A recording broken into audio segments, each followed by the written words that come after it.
All right. Hello, hello. Let's mic check, mic check. Let's see.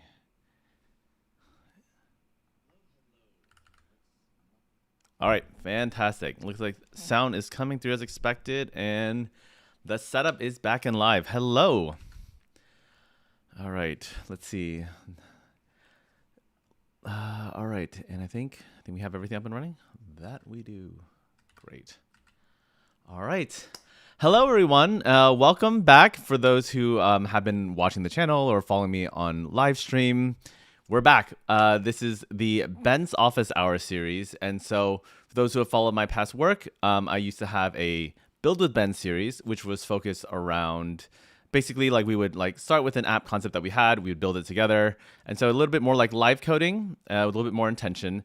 And then I also had an Obsidian Office Hours series, basically focused on talking about all things Obsidian, which, I think at some point we'll bring back. But for now, Ben's Office Hours is just basically a place for us to talk about different tech things, little libraries or things that I've been interested in that I just kind of want to take a look at while also still providing a space for everyone so that, if you have any questions or we kind of want to riff on any specific topics, we totally can do that. And that way, for the other series, as far as building with Ben, as well as the Obsidian Office Hours, we can kind of keep more tailored content to those in the future. And so so that's kind of a brief explanation of kind of where I am as far as the series goes. But as far as for those new to the channel, hello and welcome. Honestly, should have started there, but all good. We're getting back to things. My name is Ben Hong, and I'm an open source contributor. So I'm on the Vue core team and the Angular team and do a lot of work when it comes to docs and just kind of helping create basically resources that help people build awesome apps and basically enable people to build things on the web the way, honestly, that I felt that I got when I was kind of up and coming in my career and learning things. And even to this day, incredibly grateful to all those content creators out there who are sharing their knowledge. And so basically, yeah, so this is kind of where I am at with things at the moment.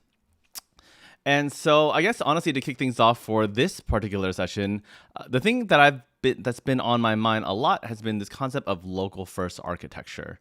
So I say let's go ahead and jump right in, and we'll start right in on the topics. All right, let's see, local first.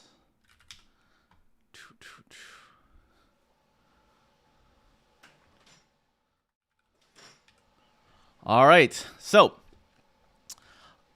this conference has come and gone, but this whole notion of local first as a software architecture really has been around for a little while, but I do think it's one of those kind of up and coming software architecture principles that still hasn't quite gotten as mainstream as I think a lot of, or at least I know for me, that I would like. In particular, so what exactly is local first? So most of the software architecture that we talk about these days, everyone's always talking about different cloud things like cloud databases and services that they want to sync their software with, which is great.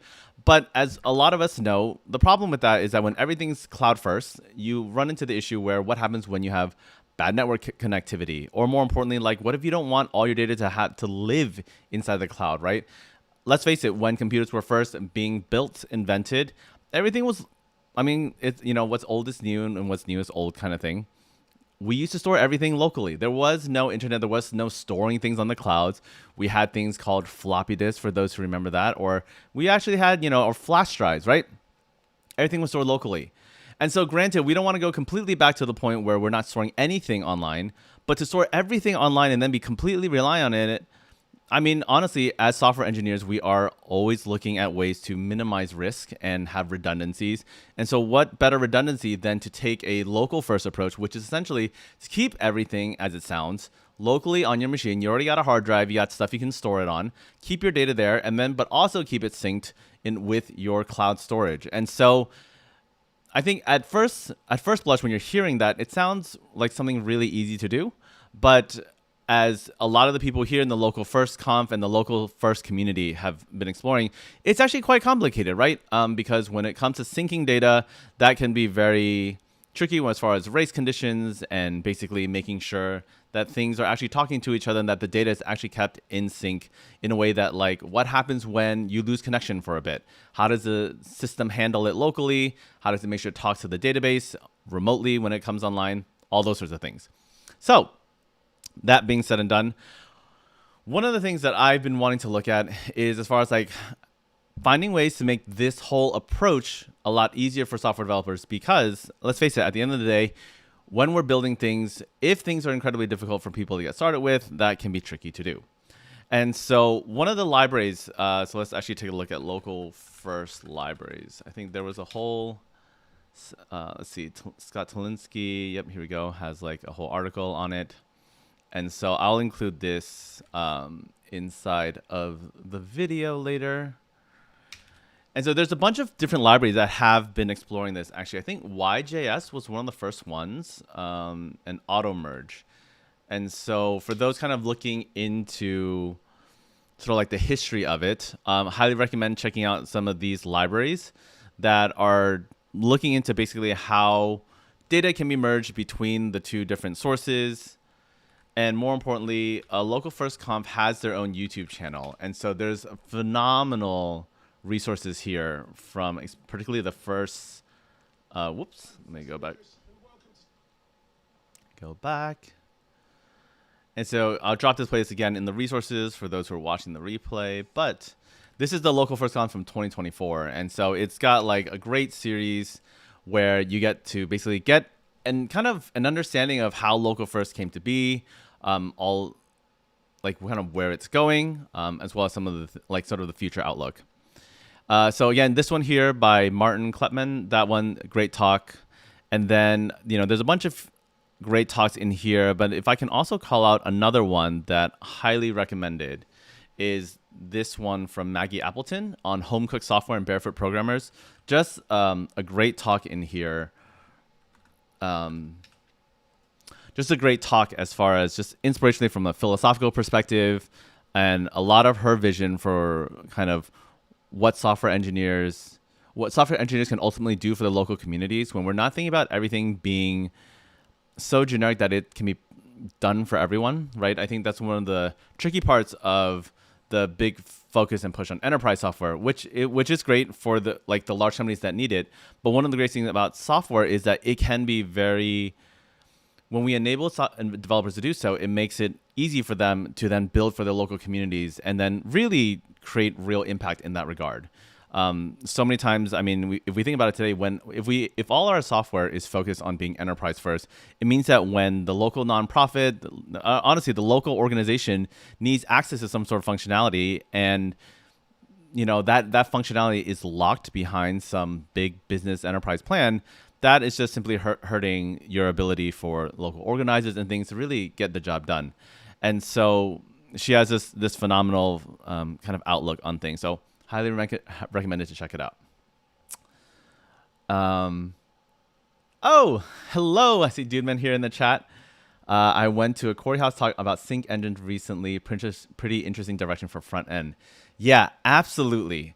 And so, yeah, actually, I mean, so since Dudeman brought this up, I mean, honestly, the whole concept of sync engines is that for a lot of us, particularly, you know, I think let me run that back. So obviously, for many of us as web developers, we tend to have a bit more focus on the front end side, even though I know a lot of us are full stack these days. But let's face it, when it comes to figuring out how to sync local databases with cloud databases, that's a very specific kind of problem. And one of the things that I think recent cloud architecture has enabled a lot of front end developers to be able to do is to basically make API calls to some sort of cloud database like Supabase or Firebase, whatnot, and it just kind of does everything for you, right? And so the idea of sync engines and local first sync engines is to bring that kind of developer experience to this local first architecture. And so in other words, imagine if you could just call your APIs and then the sync engine does basically all the heavy lifting for you. And so that's kind of what we're going to start looking into today.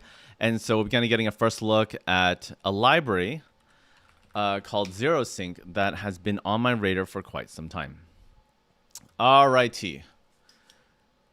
Postgres in the front end dev via WebAssembly is pretty crazy. Yes, absolutely. That is completely true. I will say it's interesting with all the web tech and WebAssembly, the way we're seeing things interoperate between the different stacks it's it's really exciting as developers because we're starting to get access to things that might otherwise be locked away behind really complicated configs and getting like different instances set up. And especially with the sync engine stuff, I really like what I'm seeing with their approach as far as like making it easier for developers to get access to tech that can make them basically let them build awesome apps.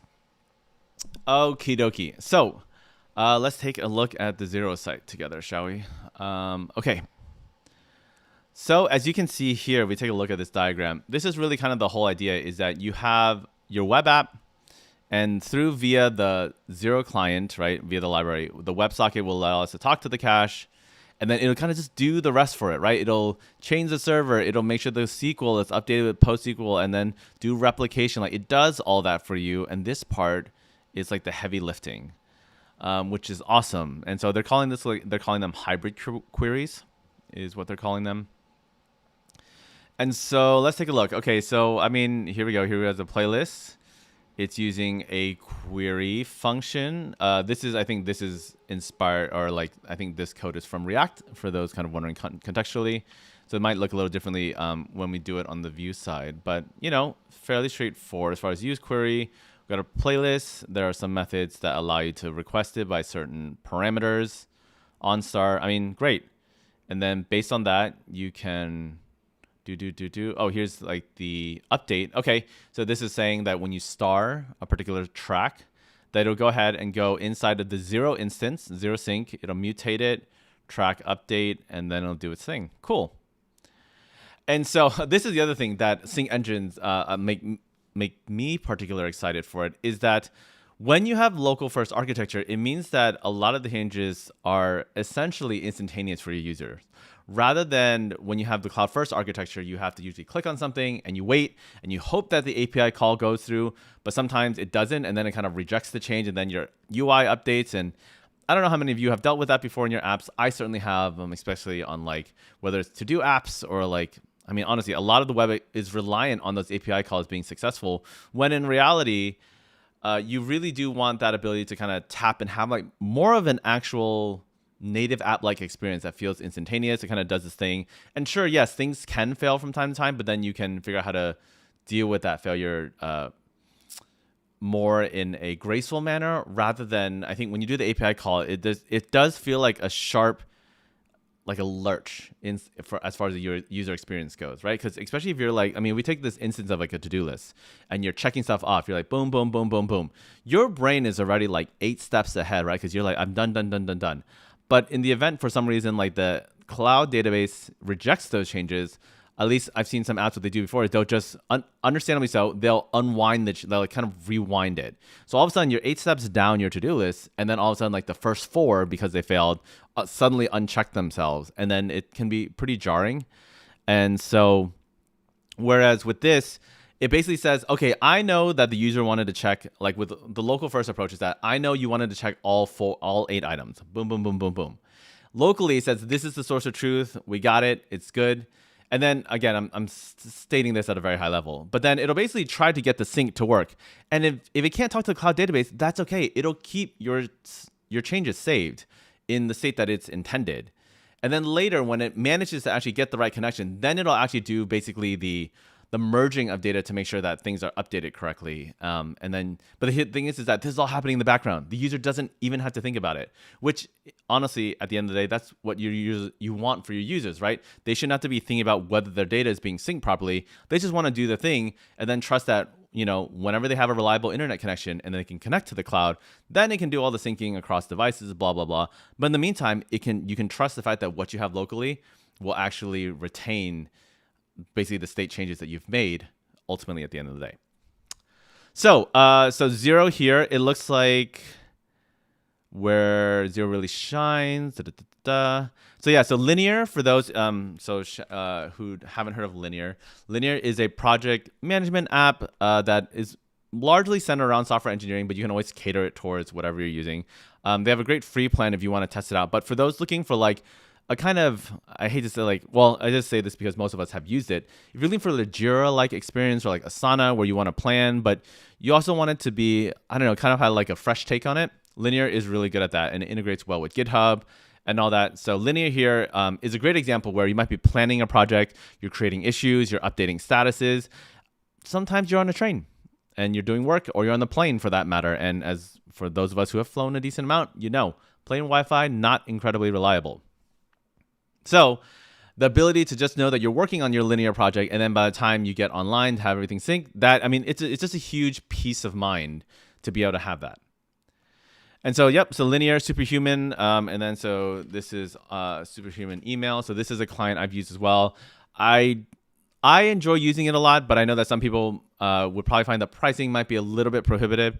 And so again, I use it for a lot of, for me, it's been overall very helpful. So I've enjoyed it a lot. That said, similarly, the ability to then read email to make changes. I mean, the fact that a lot of these apps are starting to use the local first approach, especially some of the more cutting edge ones. I think even Notion is looking into some of it. I believe there are some of the software engineers, they do a form of local first. They don't use Zero per se, because I think otherwise Zero would mention that. But if I'm not mistaken, Notion is definitely one of them.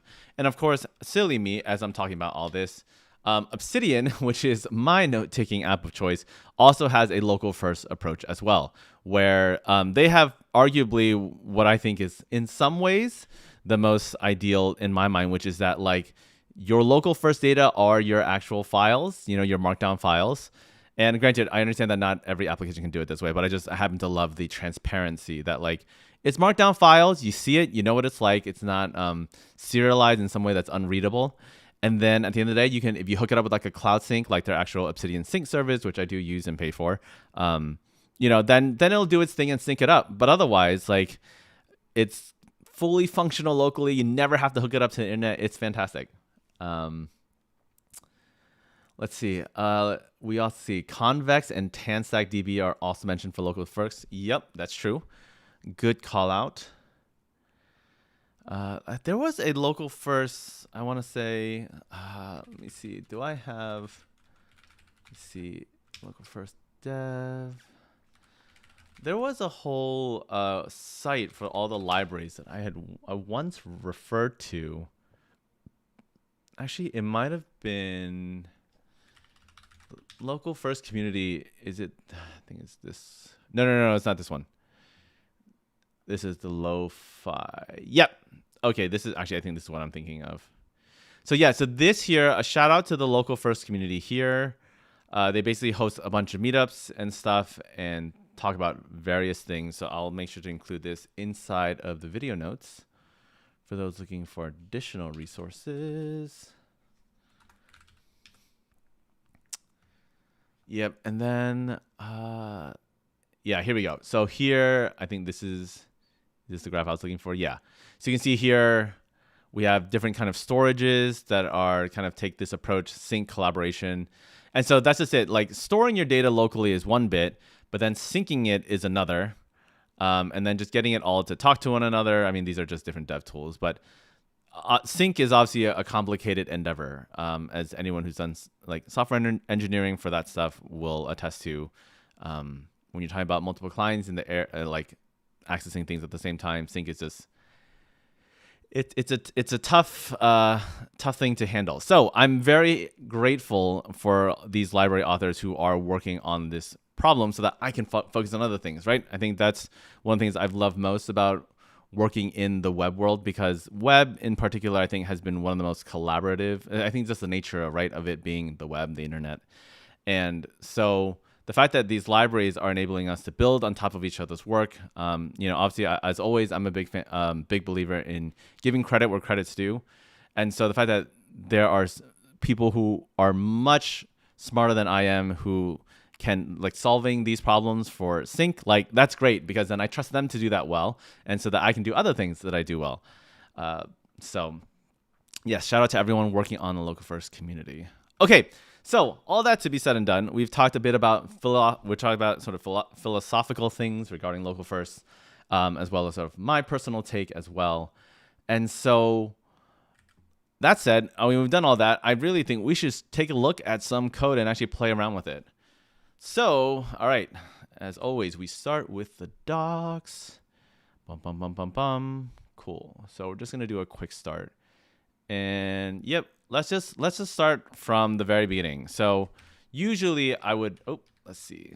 That's some of the work I'm doing here. Let's do a new, let's see, we'll do just a new project, new window, boom. Okay, cool. So I was in my Angular project earlier. All right, let's see, git clone. I don't want to run all the commands at once. Actually, how does this? Yeah, that's fine. All right, so let's check out the Hello Zero app. Great. All right, fantastic. So now let's bump this over here and here. All right, then we npm install, of course. Yep, doing its thing. All right, so a couple things while we're taking, we haven't actually opened this folder technically yet. So I'm gonna code this. There we go, perfect. All right, so let's take a quick look. Basically, from what I can gather, we have zero cache. So we have, okay, so Docker is part of this new setup, which for those who are hesitant, as always, because you've kind of avoided DevOps and this kind of area, Docker, it sounds scary, but at the end of the day, remember, think of it, you're basically creating an instance of a computer, an environment essentially that will run something in a pre-configured way. So really it's almost like scripting for setting up a computer that's going to run like your instance of your database, whatever you want to do. And so that stuff, typically speaking, when working with libraries like this, is already more or less configured for you. Like there might be minor things. So don't let Docker be a blocker as far as getting started. But okay, yeah, so we got, basically this is a React app that is working with Zero. Okay, easy enough. And it looks like we're going to start by running dev dp up. And so for those who are new to working with databases, there usually has to be basically an intentional way of starting the Docker. Oh, yep. Okay, the Docker is not running. So let's kick that off for me while that's doing that. Okay, so actually that's an interesting thing. It doesn't say anything. Install Postgres database, yes. Runner Docker. Yes. Okay, so engine is running. Okay, so sorry, I have a desktop client for Docker. It says that engine's running down here. So we're gonna see if that's adequate to get running. There we go. Okay, allow. All right, cool. And so if you're wondering, because that part got skipped, basically there is a Docker desktop, you download it, you install it, and then it basically feels like you're just starting up an app. So you can see here actually that this is the Docker instance that is being run right now, started 12 seconds ago. So, okay, cool. So we have, great, everything that's running. Cool. All right, what's next? Whoops. All right, that's my pickleball stuff, which we'll talk about at another session. Okay, quick start. Here we go. DV up. Separate terminal, start zero cache. Oh, okay. All right, so now we have a separate step. Bum, bum, bum. I see. Can I hide? Boop. There we go. Much better. Then I'll hide that to make it easier, and we'll hide this part. Cool. All right, so we have that. So I'm just going to rename this real quick. This is the Docker DBs. Oh, actually, looks like I don't really get to see the name, so I'll hide it. There you go. Perfect. Next, we'll run the dev zero cache. Okay, so this is that second layer that they were talking about in the docs. So essentially, we have the database up now, and then this is essentially the sync library that's going to be essentially the orchestrator, the thing responsible for making sure everything's talking to one another. So let's rename this part. And then this will be, we'll just call it zero cache. That's what's in here. Finally, we can now run dev UI. So this is where we should be familiar now. This is basically now we're in web dev tech. So localhost 5173. Cool, let's do it. 5173. Nice, okay, great. UI is up. And then now we just need to do a quick check though. So it looks like we got a little demo app. We can add messages, sure, remove messages, open 2 different browsers to check it. Okay, that will definitely be doing that. And we can check the SQL changes. We don't have to worry about that right now. Okay, cool. Let's play with this then, and kind of see what all the hullabaloo is about. All right.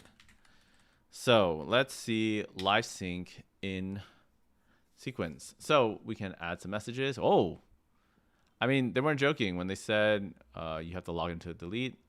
Let's say we say logged in, add some messages, remove some messages. I mean, as you can see here, I'm doing all my changes on the left-hand side. The right-hand side is occurring essentially instantly. And so normally you'd have to, the interesting thing about this is you'd normally have to do this. The process to do this would be rather tricky, especially because you just have to make sure like the instance is usually making a call. I mean, think about it this way.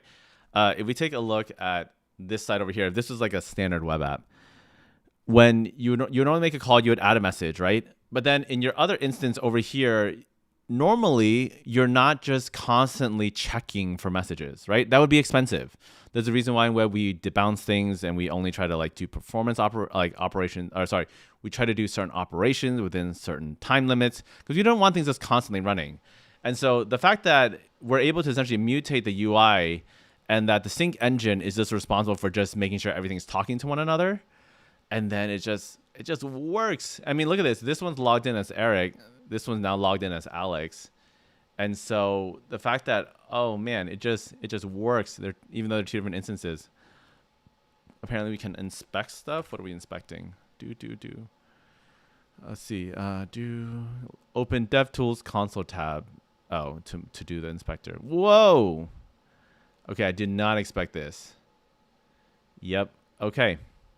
So you can see here that, wow, we can really see all the queries. So this is, I mean, honestly, hats off to the Xero team. This is gorgeous. We can actually see everything in here. You can observe them like you would any normal, any sort of object inspection, but they printed it out in a table that just looks great. Yeah, to Dudeman's point in the chat, yeah, this is a good use of the console.table, like fantastic. And as you can see here, this did not work for the client, but it actually can sort.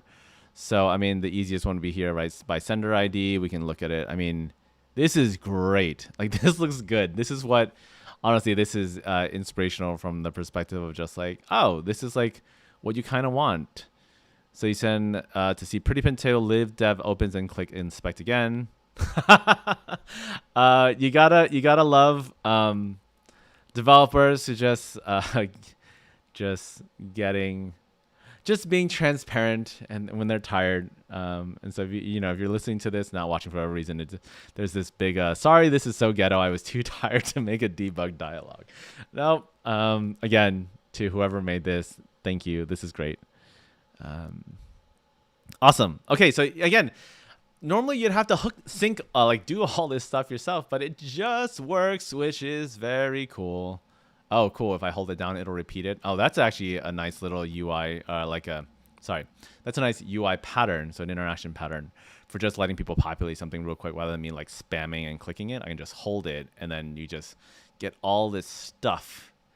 And then we can just, filter. I mean, yeah, this is standard front end stuff that like once we have the data, this is not anything special specifically. And then, so we can do sender. I mean, let's see how many things say NPM, bunch of NPM. I mean, this is great. This is fantastic.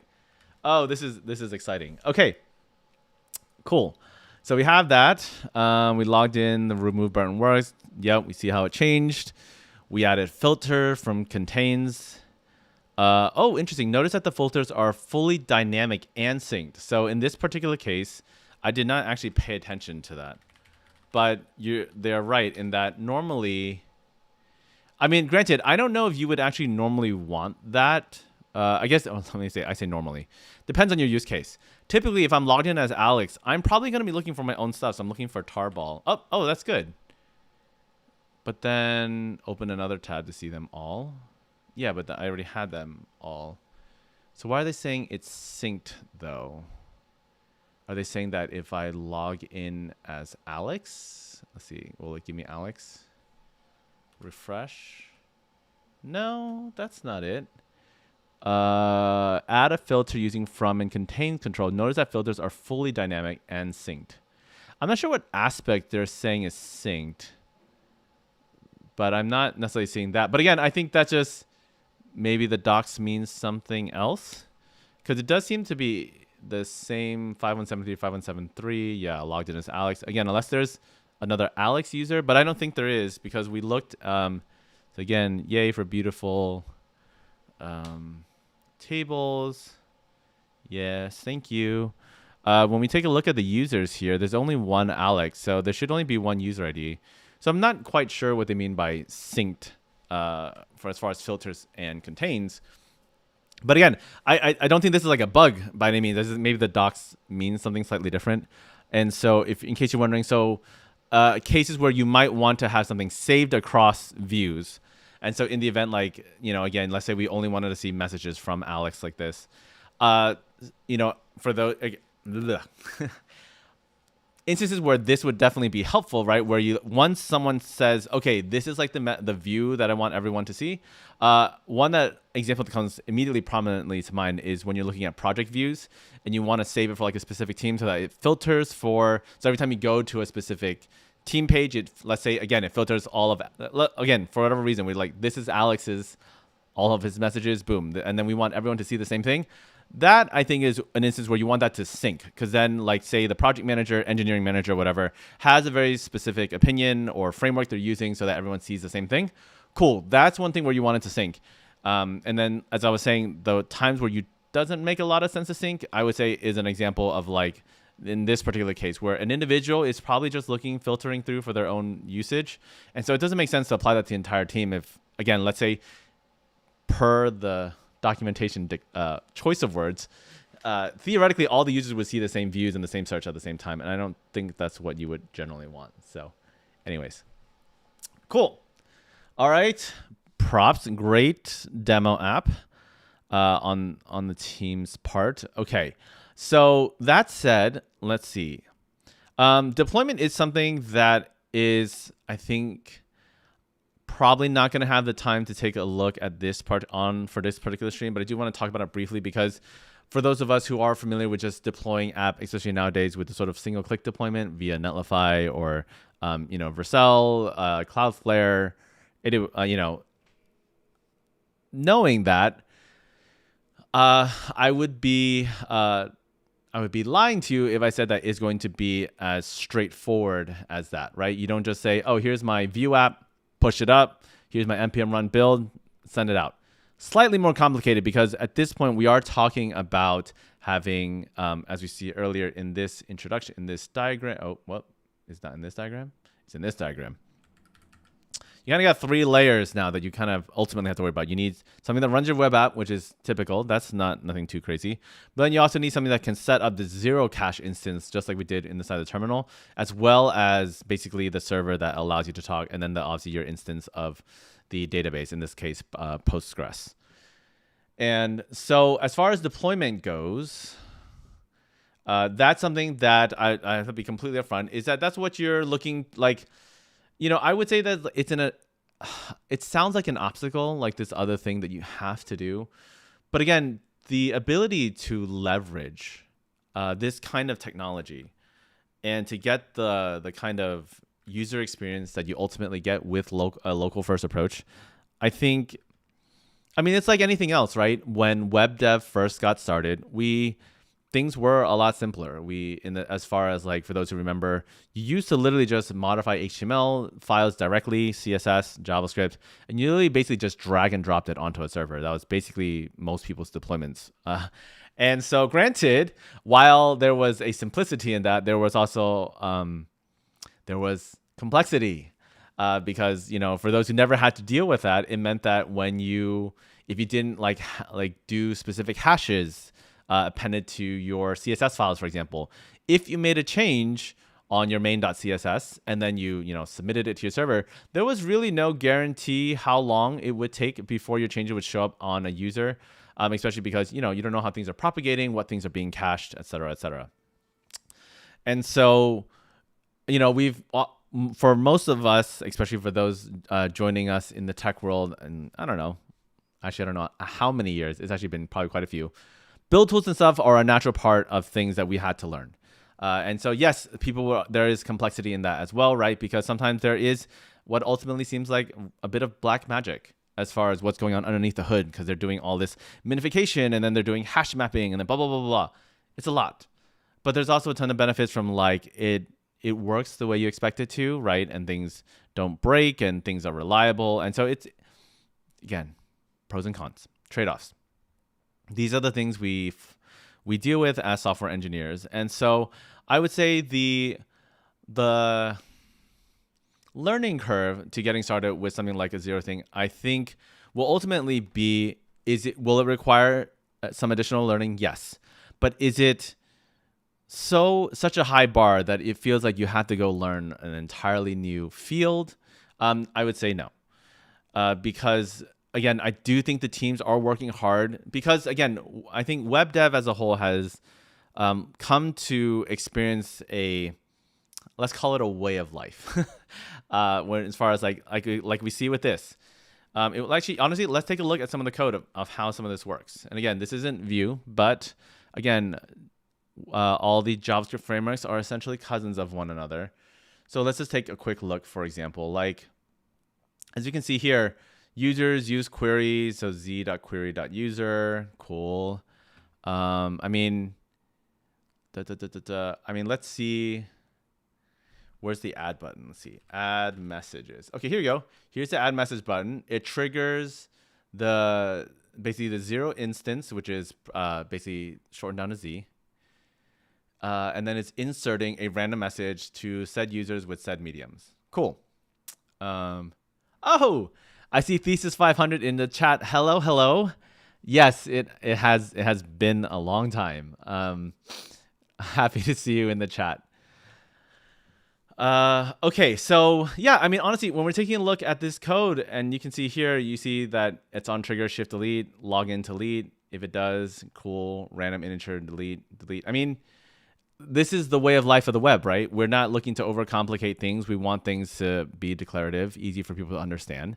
And then it calls a library that then kind of does the heavy lifting. That's ultimately, I think that's one of the things I've always loved about working in the web, is that there is always like a drive towards improving that developer experience, just to make the web development just a little bit more accessible and approachable for all those getting involved. So,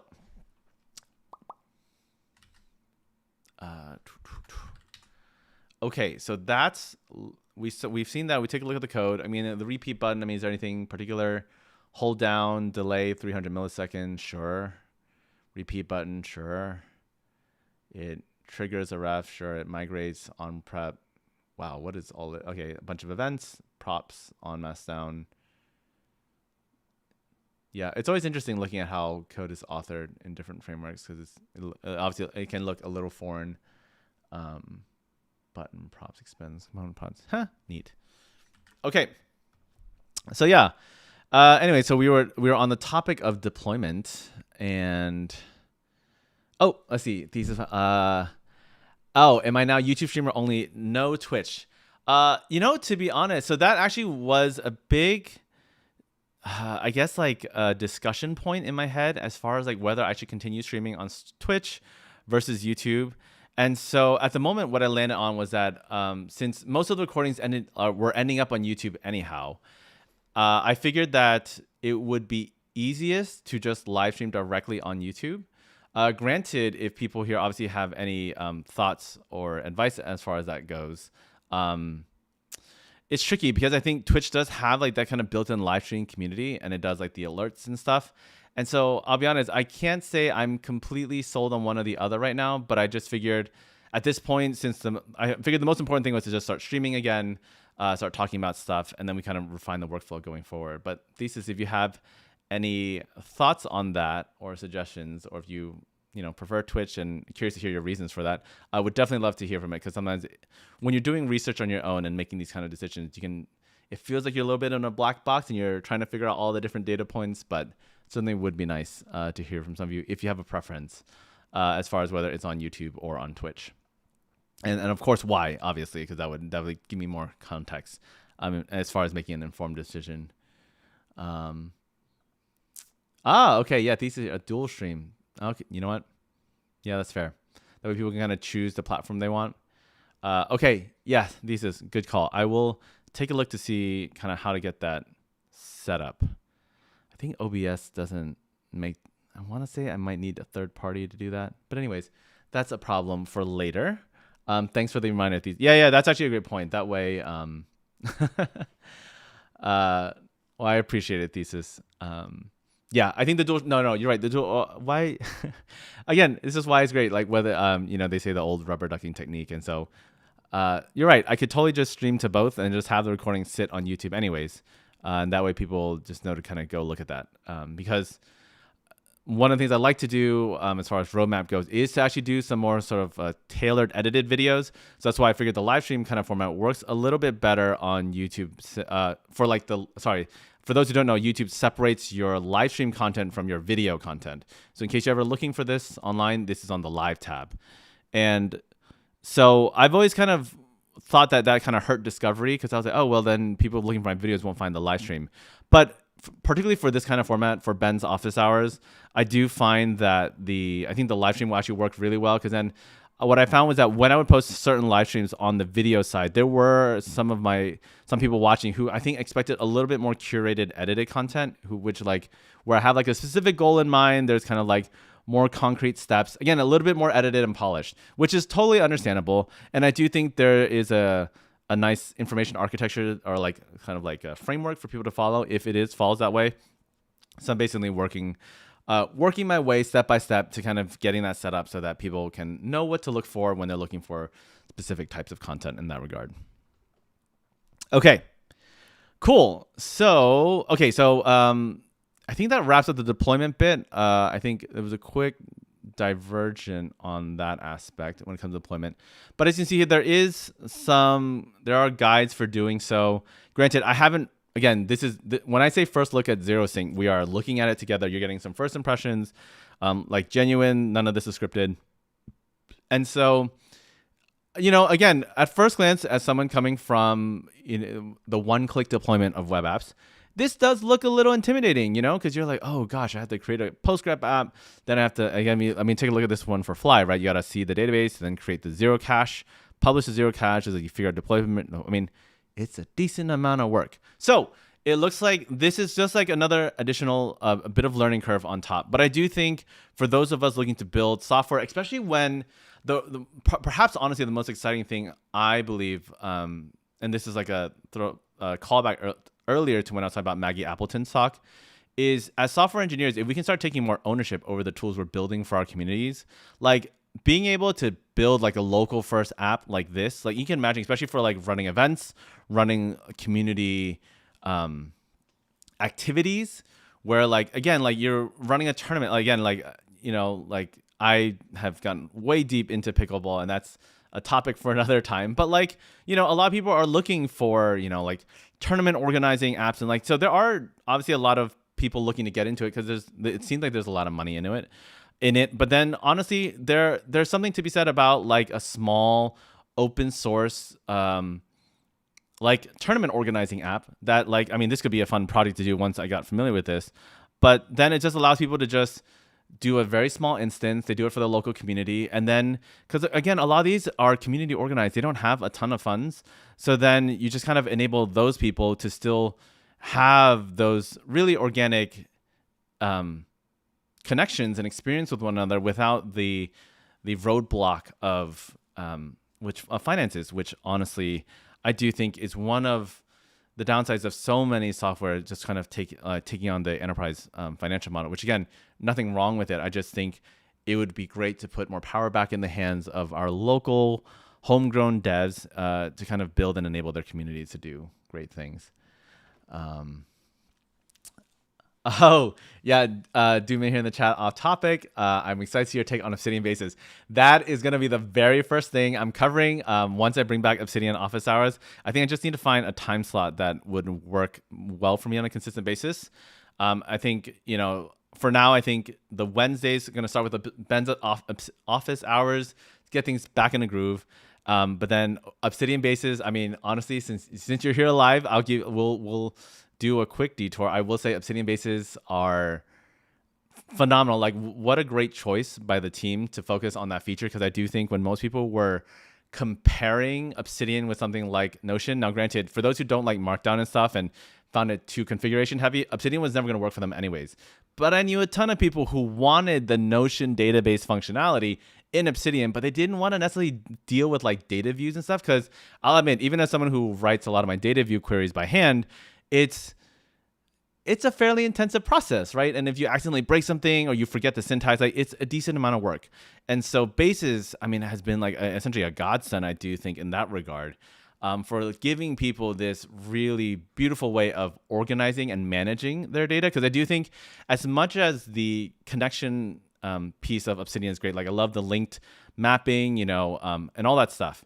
The ability, I think people love creating dashboards and stuff for their notes and being able to understand how things and organize them in a way that, I mean, I've just seen some beautiful bases that, again, we'll be talking about all that in Obsidian office hours, whether it's like books they want to read, shows they want to watch. And then for me, like, I'll be like I'm doing a huge refactor on my own as well. Cause I previously use data view for everything, but bases are just fantastic. So I think we'll probably do like I'm on the next Obsidian when we're coming back with Obsidian office hours, we'll definitely be doing like a deep dive as far as like how it works for those who just like, I don't expect people to be reading documentation in their free time, and that's what I do. So we'll do like basically an intro into bases, talk about ways it can be used, and then I think some inspiration on how we can build some of those cool dashboards that a lot of people are doing. And I think that'll just open the floodgates for people in terms of how they want to do things. And so then I'll obviously share some of the ways I've been working with it as well. So hopefully that gives you a little bit of a sneak peek. But yeah, Obsidian bases, big deal. Big deal indeed. All right, so cool. So yeah, so as you can see here, as far as the deployment goes, this stuff is... it's some work. So, I mean, if I can at some point find ways to help simplify this, I would love to, because I know anyone looking at this, I mean, not anyone, but you know what I mean? A lot of people, especially if they're new to all this kind of configuration and haven't done as much work with the backend, I understand it can feel intimidating. So this said, they clearly have done a really good job trying to at least break it down in a way that, while there are a number of steps, more or less easy to follow. And so, at some point I'll probably do a legitimate build with Ben session with this, where we actually build an app together. We'll use it, we'll deploy it all in one session so that we can actually get a feel for it, and then see kind of maybe some of the pain points, things that we can suggest to improve for the future, for future users. But otherwise, I mean, as far as things go, I mean, let's see. Okay. So this is something actually I guess I didn't know because we're reading it together.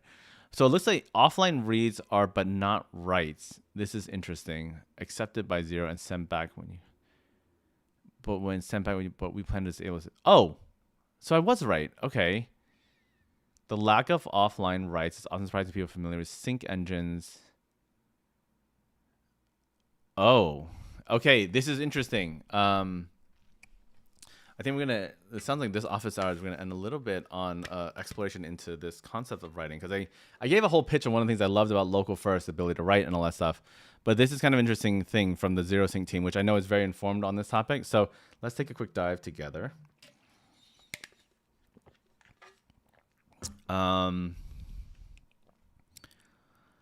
Okay, I mean, so the part that makes offline writing really hard is conflicts. Okay. So it looks like the scenario they're using is 2 users are adding an article about cats. One goes offline, does a bunch of work. The other one decides it should be dogs. When the offline user reconnects, there is no way the software algorithm can automatically resolve their conflict. One or the other of them, that's a little bit odd phrasing, It's going to be either of them will be one or the other will be upset. Yep.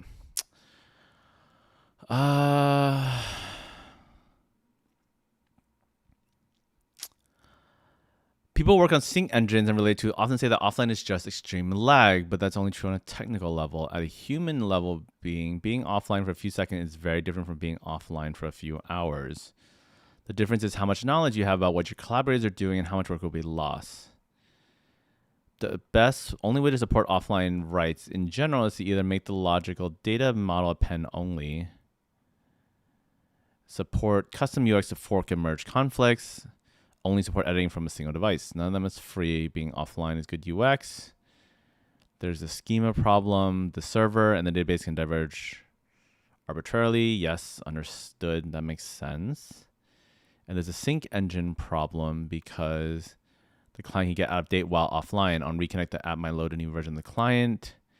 This version must be able to read and process old data from arbitrarily a long time ago. Okay, so this is a fair and interesting technical point for those of us starting to learn more about local first. Is that this is true. I think one of the scenarios I didn't even. Again, I think most of us were thinking that when you go offline for a little bit, and then you make some changes, and then sure, like you get off your plane 4 hours later, and then although that might seem like a long time, but. And then and then you sync, and then it's fine. But one of the scenarios I think that was mentioned in the talk at local first conf was this idea that like, what if someone essentially goes offline for like a long time, like weeks at a time, and so at that point you've released new versions of the app. A lot of things have changed. What do you do when that happens? And so they're planning to disable writes for 0 in beta. That's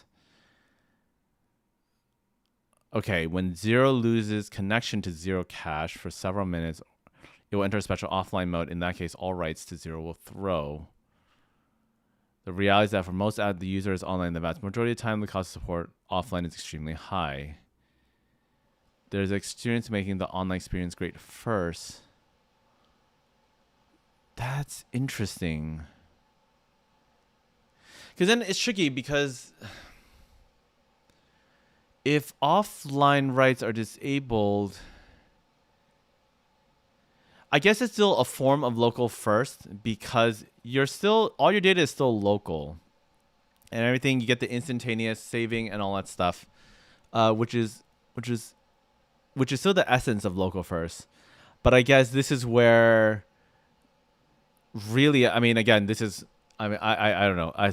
What I've always loved about being in tech, because there's this granted, it can be a double-edged sword, but there's always so much to learn and think about.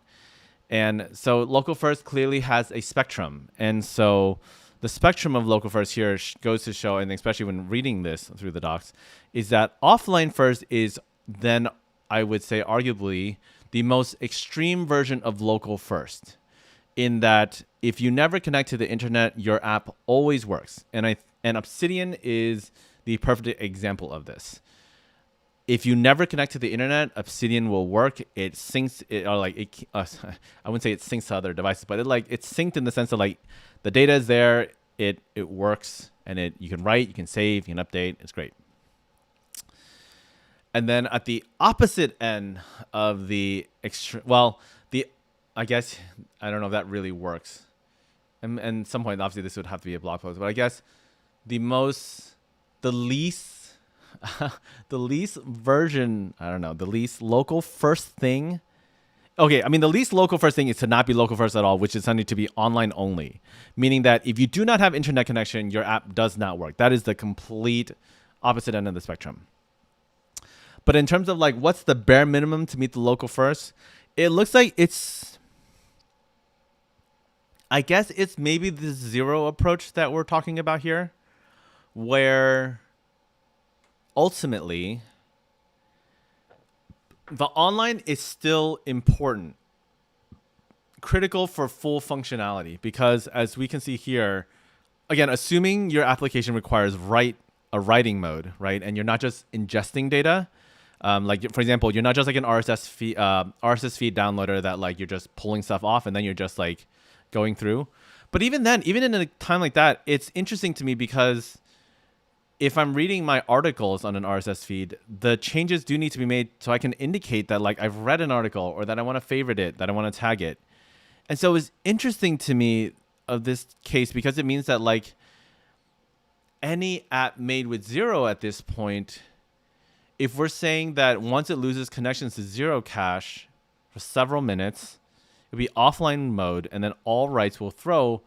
It essentially means if I make an app, that means that when I'm in when airplane mode, or like when I'm, if I'm on a flight, whatever app I build for Zero will not work.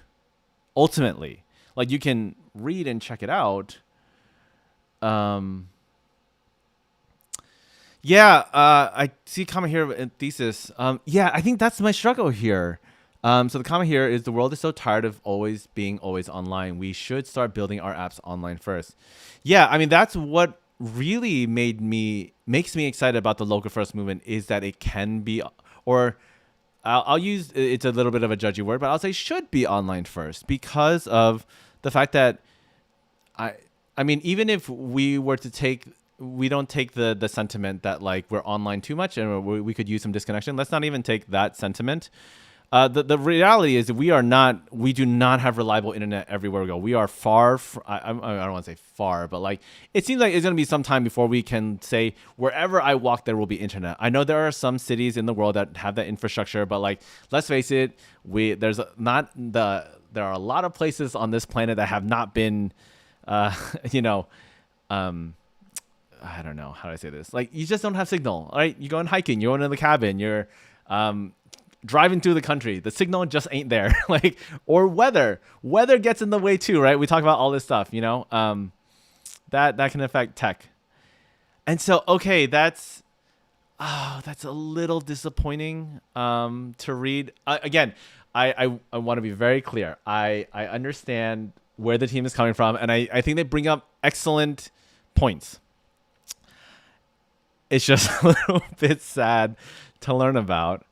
And so again, I'll be, again, the team behind Zero is a big part of Local First. I have, enjoyed reading and following a lot of their work. So again, who knows, maybe they will figure out the right way to do this, or maybe they'll come up with some other approach that I'm not thinking of. But, meantime, I mean, this is still, I still think as far as like Zero is clear. Oh, I guess, honestly, I think this is a general. I think, is there anything else? JWT. I mean, these are authenticators, mutators. Okay, yeah, we'll figure that out whenever we're building something. But okay, so let's switch back to the camera. Okay. So as far as the general wrap up for today, so we took a look at local first architecture. We kind of talked a bit about what it is. Why I'm personally excited about it. And then we got to really take a first look at Zero, which is currently in alpha stage, or an alpha version. And we can see, we got a good chance to see kind of what that's like. And then we learned at the end, which was a surprise on my end for sure, that, it looks like for this particular library for Zero, they're not going to be focusing on the offline mode quite yet. And so to be very clear, in case you're jumping in at the very end, it means that there won't be supporting offline write mode. You'll be able to, sounds like, still read everything in offline mode, but you just can't make any changes. And the basic argument there is that they cannot, the cost to maintain an experience that would allow the offline, whatever changes that happen on the offline mode to sync with the online mode are too, at this point, they're not confident in their ability to deliver on a stable experience for everyone. So they're essentially opting for a offline first, local first experience, which is kind of an interesting flavor to say out loud, but that's actually what it sounds like to me. It's more online local first is really, I think, what Zero is about then. And so, I mean, if anything, that leaves more things to explore in other office hours for sure, because it does.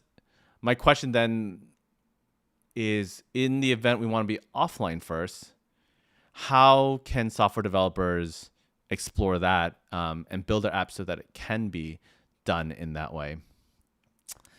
And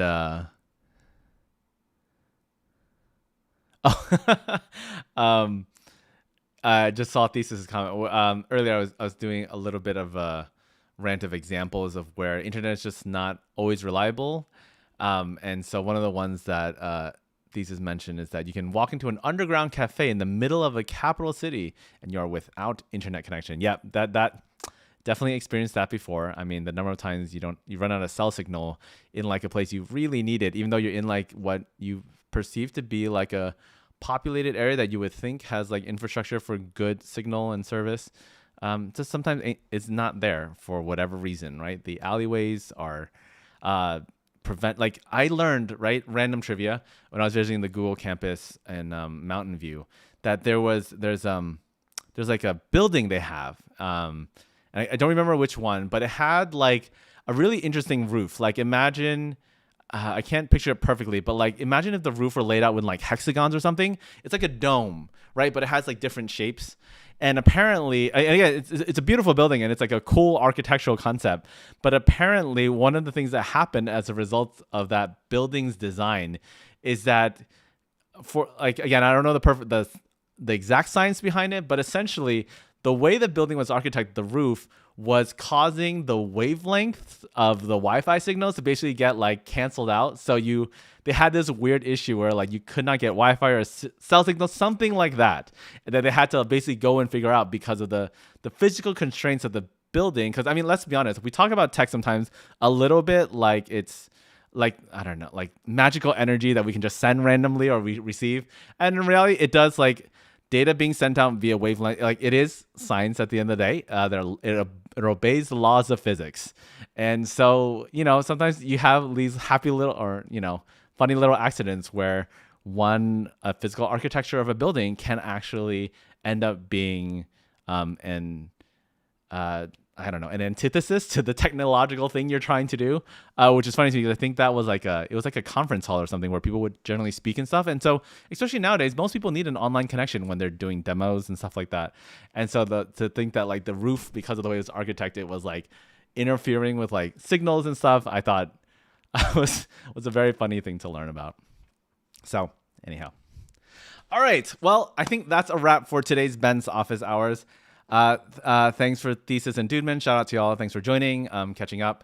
And then for those who are watching this later, again, thanks for watching, following along. As always, if you have any questions or things you want to see in a future session, you want to see me answered, please leave them in the comments below.